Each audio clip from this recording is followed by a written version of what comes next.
अस्सलाम वालेकुम नाज़रीन, मैं हूं सुफियान अवान और आज भी हम एक बहुत अहम और काबिल बहस मौजू पर बहस करने जा रहे हैं।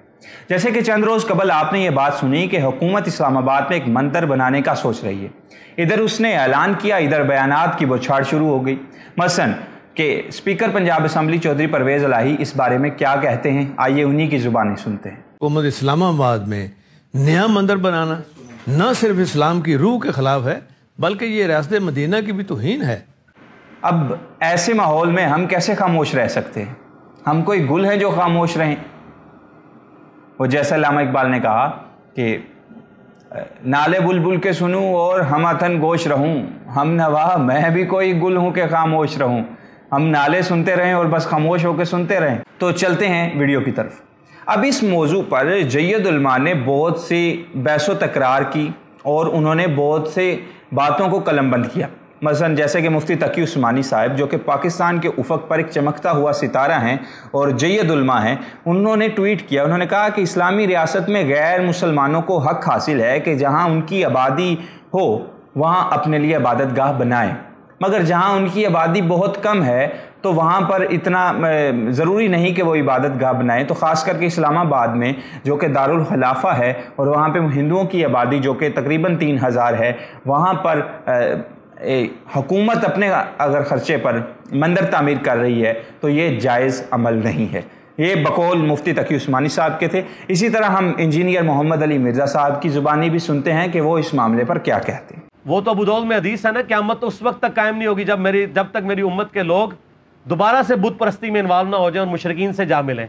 जैसे कि आपने इंजीनियर साहब को सुना, अब सुनते हैं गामदी साहब को। जावेद अहमद गामदी साहब भी एक बहुत बड़े आलिम दीन हैं और उनका एक अपना नज़रिया है, हर चीज़ के ऊपर उनके एक अपनी नज़र है। तो उन्हीं की ज़ुबानी सुनते हैं वो इस मामले पर क्या कहते हैं। एक कौमी रियासत में आप ये तफरीक कैसे कर सकते हैं? यानी अगर आपने ये तय किया है कि हर कम्युनिटी ने अपनी इबादतगाह खुद बनानी है तो आपको उसके लिए भी फैसिलिटेट तो करना पड़ेगा ना, सहूलत देनी पड़ेगी, इजाज़त देनी पड़ेगी। और अगर ये तय किया है कि इसमें रियासत भी कंट्रीब्यूट करेगी, मसलन जगह देगी, मिसाल के तौर पर तामीर के लिए कुछ करेगी, तो चूँकि आप तमाम फ़िरक़ों, तमाम गिरोहों, तमाम मज़ाहिब के मानने वाले लोगों की रियासत बना के कौमी रियासत के तौर पर उसका नज़म चला रहे हैं तो आपको सबके साथ यकसा मामला करना चाहिए। तो इसलिए इससे कोई फ़र्क नहीं पड़ता कि वो इस्लामाबाद है, इससे भी कोई फ़र्क नहीं पड़ता कि वहाँ हिंदुओं की तादाद क्या है। मुख्तलिफ उलमाए दीन इस बारे में क्या मौक़िफ़ इख्तियार किए हुए हैं वो आपने सुन लिया। अब मेरा इस पर क्या नुक्ता नज़र है वो भी सुन लें। दरअसल गैर मुस्लिम अगर किसी इस्लामी रियासत में रह रहे हों तो इसका हरगिज़ ये मतलब नहीं कि उनका जीना दूभर कर दिया जाए, बल्कि रियासत की ज़िम्मेदारी है कि उनको बुनियादी हकूक़ फ़राहम किए जाएँ, जैसे कि उनका जान माल और इज़्ज़त और रोटी कपड़ा मकान, इन चीज़ों का तहफ़्फ़ुज़ है, ये हुकूमत की ज़िम्मेदारी है, वो उनको मुहैया करे। इसी तरह जैसा कि गामदी साहब ने कहा कि हम एक रियासत में रह रहे हैं और रियासत की ज़िम्मेदारी है कि वो, जैसे कि कायद आज़म का एक मशहूर फरमान है कि आप सब आज़ाद हैं अपनी मंदिरों में, गिरजों में और गुरुद्वारों में, मस्जिदों में जाने के लिए। रियासत को इन मामलात से कोई लेन देन नहीं है, कोई दखल अंदाजी नहीं है। आपका मज़हब क्या है, आपका दीन क्या है, हमें उससे कोई गरज नहीं। आप रियासत पाकिस्तान के शहरी हैं, यही हमारे लिए काफ़ी है। ये कायद आज़म का कौल है। अब मैं हैरत में मुब्तला हो गया ये सुनकर कि हम बज़ाते खुद हिंदुस्तान में अक़लियतों के हकूक़ की बात करते हैं और ख़ुद जहां हम इसकी अमली शक्ल दिखा सकते हैं कि लें जी ये देखिए इस तरह अक़लियती भाइयों का ख़याल रखते हैं, तो वहाँ हम एक मंदिर बनने पर, उनकी इबादत गाह बनने पर सरापा एहतजाज हो जाते हैं। तो ये एक शाइस्ता अमल नहीं है। मैं यहाँ अपनी बात नहीं करूँगा। अल्लाह ताला कुरान करीम में फरमाता है कि जब तुम्हारा हुक्मरान के साथ किसी बात पर इख्तलाफ हो जाए तो तुम उसे अल्लाह और उसके रसूल की तरफ, यानी कि उस मामले पर अल्लाह और उसके रसूल की तरफ रुजू करो, तो इसमें तुम्हारे लिए बेहतरी है। तो हम भी यही करेंगे क्योंकि हमारे लिए भी यही हुज्जत है। कुरान करीम में अल्लाह ताला फरमाता है, ला यनहाकुमुल्लाहु अनिल लज़ीना लम युकातिलूकुम फिद्दीनी वलम युखरिजूकुम मिन दियारिकुम अन तबर्रूहुम व तुक़सितू इलैहिम इन्नल्लाह युहिब्बुल मुक़सितीन। जिन लोगों ने तुमसे दीन के बारे में लड़ाई नहीं लड़ी और तुम्हें जला वतन नहीं किया, उनके साथ सलूक व एहसान करने और मुनसफ़ाना भले बर्ताव करने से अल्लाह ताला तुम्हें रोकता नहीं, बल्कि अल्लाह ताला तो इंसाफ करने वालों से मोहब्बत करता है। تو جناب یہ اس آیت کو اگر عملی شکل دینی ہے تو آج دیجئے۔ ان ہندوؤں نے آپ کے خلاف کوئی تلوار نہیں اٹھائی، آپ کے گھروں پہ حملہ نہیں کیا۔ تقریباً 80 لاکھ سے زائد ہندو آپ کے پاس مقیم ہیں، ان کے حقوق کا تحفظ آپ کے ذمہ ہے، اور یہ ذمی ہیں، یہ ہندو جو ہمارے پاس ہیں یہ ذمی ہیں، تو ان کے حقوق کا تحفظ ہمارے ذمہ ہے۔ اسی سے اگلی آیت اسی سورت کی، سورت ممتحنہ کی، اللہ تعالیٰ فرماتا ہے اللہ تعالیٰ تمہیں صرف ان لوگوں کی محبت سے روکتا ہے جنہوں نے تم سے دین کے بارے میں لڑائیاں لڑی اور تمہیں دیش سے نکالے دیے اور دیش سے نکالا دینے والوں کی مدد کی۔ جو لوگ ایسے کفار سے محبت کریں وہ قطعاً ظالم ہے۔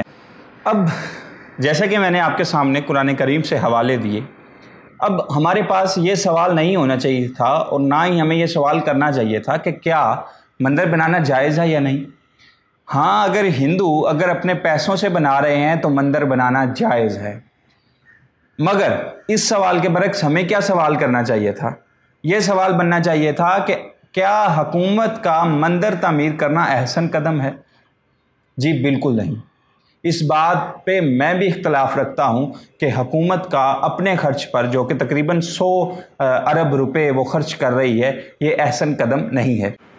چونکہ یہ احسن قدم نہیں کہ وہ ہمارے دیے گئے ٹیکس کے پیسوں سے مندر یا مسجد تعمیر کرے، تو میں اپنا یہاں پہ احتجاج ریکارڈ کروا رہا ہوں کہ یہ عمل درست نہیں اور حکومت اس فیصلے پر نظر ثانی کرے، کیونکہ ہم سب ٹیکس دیتے ہیں اور میں نہیں چاہوں گا کہ میرے ٹیکس کے پیسوں سے مندر یا مسجد بنے، بلکہ میں چاہوں گا کہ میرے ٹیکس کے پیسے عوامی فلاح پر استعمال ہوں۔ اب عوام کی فلاح ہی ریاست کی ذمہ داری ہے، نہ کہ مندر اور مساجد۔ دور پیغمبر میں چلے جائیے یا دور خلافت راشدہ کا دور دیکھ لیے تو بیت المال سے کبھی بھی کسی مسجد کی تعمیر نہیں ہوئی۔ جب بھی اگر مسجد کی تعمیر ہوئی ہے تو وہ مسلمانوں نے اپنے جیب خرچ سے اس کی تکمیل کی ہے۔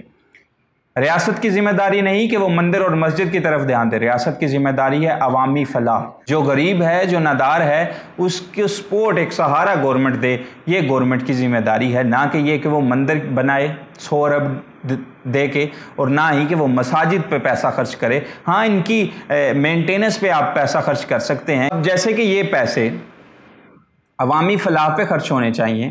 ان کو اس نازک دور میں، جیسے کہ مفتی تقی عثمانی صاحب نے کہا کہ اس نازک صورتحال میں اس کو لانے کا مقصد کیا تھا، اس کے پیچھے محرکات کیا تھے، تو اصل میں ہمیں چاہیے کہ اس پیسے کو جو 100 ارب روپیہ ہم مندر کی تعمیر پہ لگا رہے ہیں اور جس سے صرف 3000 لوگوں کو فائدہ ہوگا، اگر ہوگا بھی، تو ہمیں چاہیے کہ یہ ہم پیسے صحت کے شعبے پر یا کہیں نہ کہیں کووڈ-19 کے لیے ہم وقف کر دیں، تاکہ اس وبا سے ہم جلد از جلد چھٹکارا پا لیں۔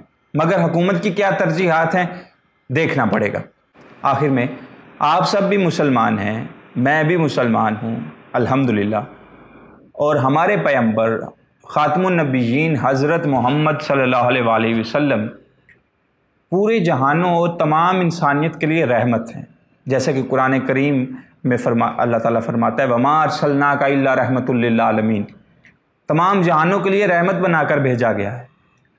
تو وہ کسی ایک عرب قوم کے نہیں، وہ کسی مسلمان قوم کے نہیں، وہ تمام جہانوں کے پیغمبر ہیں۔ اس لیے آپ اپنے اقلیتی بھائیوں کا خیال رکھیے۔ آخر کیا وجہ ہے کہ اقلیتیں ابھی تک اقلیت ہی ہیں؟ آپ نے اپنے حسن عمل سے، حسن اخلاق سے ان کے دل کیوں نہیں فتح کیے؟ وہ دائرہ اسلام میں داخل کیوں نہیں ہوگے؟ سوچنا پڑے گا۔ ان کی دل آزاری مت کیجیے۔ ٹا دے مندر، ٹا دے مسجد، ٹا دے جو کچھ ٹیندا، پر کسے دا دل نہ ٹاویں، رب دلاں وچ رہندا۔ اس کی دل آزاری مت کیجیے، اپنے سخت جملوں سے اقلیتی بھائیوں کے دل مت توڑیے، گزارش ہے۔ اگر میری کاوش پسند آئے تو اسے لائک، شیئر اور سبسکرائب ضرور کر دیجیے گا۔ وما علینا الا البلاغ المبین۔